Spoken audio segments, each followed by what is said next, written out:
வாங்க இன்றைக்கி நம்ம கேசரி ரெசிபி எப்படி பண்ணலான்னு பார்க்கலாம். இந்த கேசரி ரெசிபி குயிக்காகவே உங்களால் பண்ண முடியுங்க. அதுக்கு நம்ம ஃபஸ்ட் இன்க்ரீடியன்ட்ஸ் பார்க்கலாம். ஃபஸ்ட் முந்திரி எடுத்துக்கோங்க. நெக்ஸ்ட் கிர்னி பழ விதை எடுத்துக்கோங்க. அதுக்கு அடுத்து ஒரு கப்பில் வந்துட்டு ரவை எடுத்துக்கோங்க.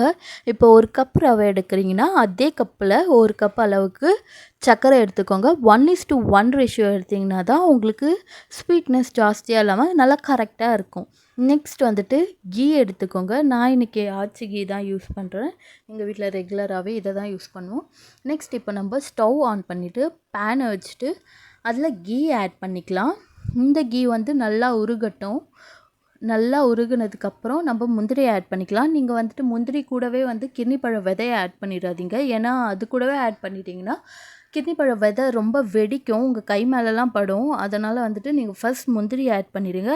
முந்திரி கொஞ்சம் நல்லா ரோஸ்ட் ஆனதுக்கப்புறம் ஸ்டவ்வில் இருந்து கொஞ்சம் தள்ளி வச்சு பேனை தள்ளி வச்சு நான் இப்போ பண்ணுறேன் பார்த்தீங்களா, அந்த மாதிரி பேனை கொஞ்சம் நல்லாவே தள்ளி வச்சுட்டு அதுக்கப்புறம் வந்து அந்த கிர்னி பழ விதையை ஆட் பண்ணிக்கோங்க. அதுவும் ரோஸ்ட் ஆனதுக்கப்புறம் நீங்கள் ஒரு பிளேட்டில் ட்ரான்ஸ்ஃபர் பண்ணிவிட்டு நெக்ஸ்ட் நம்ம இப்போ அதே பேனில் ரவையை ஆட் பண்ணிக்கலாம். ரவை நல்லா வறுக்கணும்.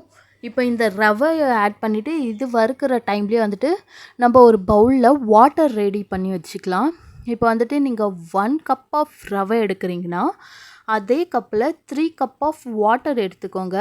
அந்த வாட்டரை ஒரு பவுலில் ஊற்றிட்டு ஸ்டவ் ஆன் பண்ணி அதை ஒன் சைடு வச்சுருங்க. இந்த வாட்டர் நல்லா கொதிக்கட்டும், இந்த ரவையும் நல்லா வறுக்கட்டும். ரெண்டும் நடக்கிற அந்த டைமில் வந்துட்டு நம்ம ஃபுட் கலரையும் வந்துட்டு ரெடி பண்ணி வச்சுக்கலாம். நெக்ஸ்ட் வந்துட்டு இந்த ரெண்டும் வந்துட்டு நல்லா கொதிக்கட்டும், இது நல்லா வறுபடட்டும். இந்த மாதிரி பண்ணிங்கன்னா உங்களோட டைம் வந்து அந்தளவுக்கு கன்சியூம் ஆகாது. நீங்கள் குவிக் அண்ட் ஈஸியாக பண்ணிடலாம் இந்த ரெசிபி. கேசரி ரெசிபி ஒன்றும் கஷ்டமே கிடையாது. இதோ பாருங்கள், நான் அந்த இடையில இருந்த அந்த டைமில் வந்துட்டு ஃபுட் கலரை ரெடி பண்ணி வச்சுக்கிட்டேன். அவ்வளோதான். இப்போ எனக்கு அந்த வாட்டரும் கொஞ்சம் நல்லா ஹீட் ஆகிடுச்சு, ரவையும் எனக்கு கொஞ்சம் நல்லா ரோஸ்ட் ஆகிடுச்சு. நான் இப்போ அந்த வாட்டரை இதில் ஆட் பண்ணுறேன். நீங்கள் ஆட் பண்ண உடனே ஒரு ஃபியூ செகண்ட்ஸ்லேயே வந்துட்டு அந்த ரவை வந்து வாட்டரை அப்சார்ப் பண்ணிடும்.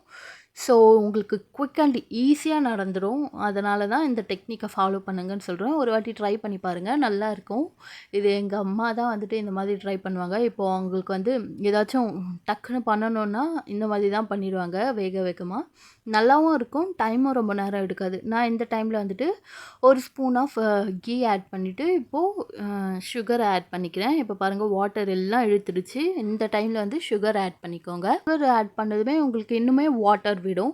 அந்த டைமில் வந்துட்டு நல்லா கலந்து விட்டுக்கோங்க. இப்போ உங்களுக்கு பார்க்குறதுக்கு அங்கங்கே லம்ஸ் வந்த மாதிரி இருக்கும். ஆனால் நீங்கள் எண்டில் பாருங்கள், அந்த லம்ஸ்லாம் வந்து டிசால்வ் ஆகிடும். உங்களுக்கு லம்ஸே எங்கேயுமே இருக்காது, அது ஃபுல்லாகவே கரைஞ்சிடும். இப்போ பாருங்கள், நான் நல்லா கலந்து விட்டுக்கிறேன்.